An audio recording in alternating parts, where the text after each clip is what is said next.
Property music. Zexity ngoma ndodzimwa kungeti ezainene vandiona zvangu ini ndakachila vakuti hanza hapana chandoziva nekuti ini ndinozvifila kana zvikanetsa futi ndovakila vakanga vanditeya vachida kundikitisa asi ndakavawachisa vakaona handakairova pena matsaka ndakakanda mugena vakanga vanditeya vachida kundikitisa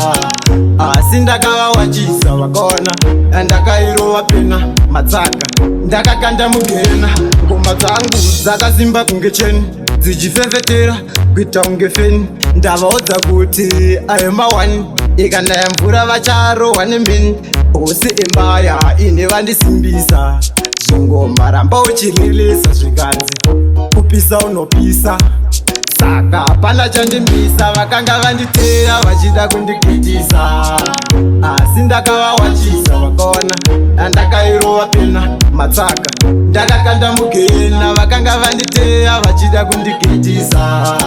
asi ndakavawachisa vakaona handakairova pena matsaka ndakakanda mugena ndavaudza kuti musandihadhimite inini handisi murwere zvemangoma inini handipere nekuti ina handisi pwere ngoma dzangu dzakasimba kunge cheni dzichifefetera kuita kunge feni ndavaudza kuti aemba 1 ikanaya mvura vacharohwa nemheni vakanga vanditeya vachida kundikitisa asi ndakavawachisa vakaona handakairova pena matsaka ndakakanda mugena vakanga vanditeya vachida kundikitisa asi ndakavawachisa vakaona handakairova pena matsaka ndakakanda mugena ndavaudza kuti azi mafani ngoma idzi ndakatokoka gani ngoma ndomhanya ndatotora number 1 ndosaka ndati iwe nzwainini vakanga vanditeya vachida kundikitisa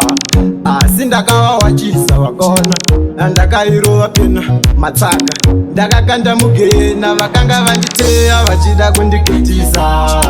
asi ndakavawachisa vakaona handakairova pena matsaka ndakakanda mugena ngoma dzangu ndinodzimiririra ndosaka ndichimhanya ndisina matyira ngoma dzinobvira kunge chimupira zvingoma handife ndambomira hosi embaya ini vandisimbisa zvingoma ramba uchirilisa zvikanzi kupisa unopisa saka hapana chandimisa vakanga vanditeya vachida kundikitisa asi ndakava yo big up boss empire to the fullest team 07